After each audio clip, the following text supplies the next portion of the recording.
So I've stayed at a lot of hotels in my life. Nothing ever really good, nothing ever bad, but one stay in particular stands out like a sore thumb. It all began about 6 years ago while on a trip with my friends. We were driving across country. We stopped in this tiny little town for the night because our car was getting pretty low on gas and we needed a place to crash.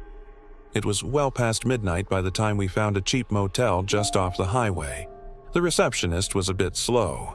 She kept staring off into space and barely acknowledged us. She finally gave us the key card to our room. The key card didn't look like any key card I'd ever seen before. It was old and way thicker than usual. I could tell just by holding it that it was heavier than it should have been. We got to our room, which was a little bit concerning. See, we had booked a standard double room. This was labeled Room 6. The receptionist had given us the key card without hesitation. "No, sorry, we're all booked up. No, here's the best we can do." She literally looked at me, then slowly handed me the key card without a word. When we walked into the room, the first thing I noticed was that it smelled like mildew, like the bathroom was constantly fogged up and stuck that way for months. We dropped our stuff off, but neither of us wanted to go anywhere near the bathroom. Then I saw the window. The room had one window, or at least it was supposed to. There was no glass in the window frame. Just facing us was a brick wall, so we couldn't get any light into the room. The curtains were drawn shut, so it was always dark. For some reason, the curtains weren't covering the entire window. There was still a small gap in the middle where you could see outside. But with the bricks there, it didn't matter anyway. It was pitch black inside that room, and the decor was also from another time. Not like vintage retro cool, but more like your grandma's hand-me-downs that she got from her grandma before her. My friend tried making a joke about it, but even he felt uncomfortable. We both shrugged it off, though. You know, whatever. Let's try and sleep. A few minutes later, I heard footsteps pacing back and forth in the hallway outside our room. I thought, maybe it's just the people next door, or maybe we did wake someone up by being loud. Either way, I hope they get the hint and quiet down soon. But the footsteps kept going. They were relentless. And then they stopped right outside our room. I heard a knock. 1, 2, 3, 4, 5, 6, 7, 8, 9, 10. Then the footsteps start back up again. I hear them pacing for a few moments, then knock again. This time it sounded louder. 10, 9, 8, 7, 6, 5, 4, 3, 2, 1. They paced some more. Then I heard whispering coming through the vents in the ceiling.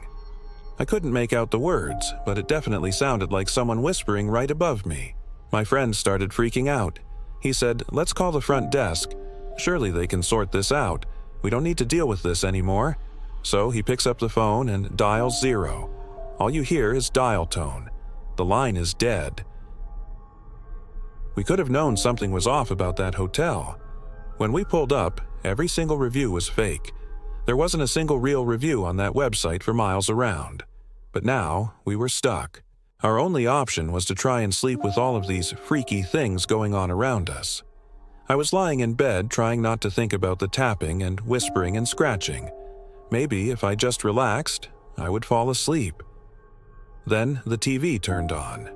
This was one of those old tube TVs that had the round knobs to change the channel. The screen was filled with white noise.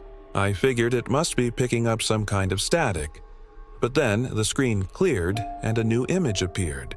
It was a black and white image of the room we were staying in. The camera was positioned exactly where our bed was, facing the wall where the window should have been.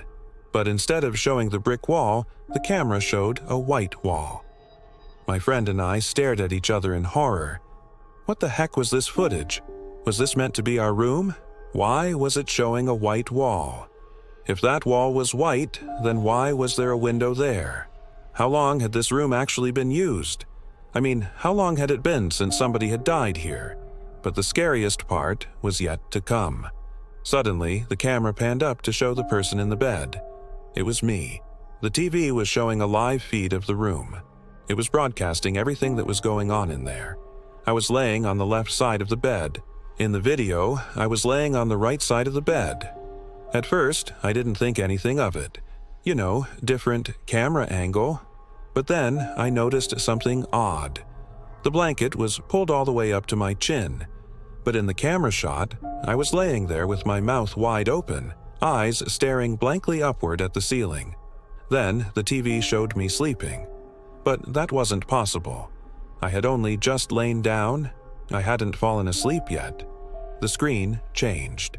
Now I was laying on my side, the same position as before, except now I was alone.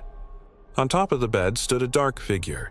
It was blocking most of the light from the TV, but it was tall and thin, almost like a scarecrow.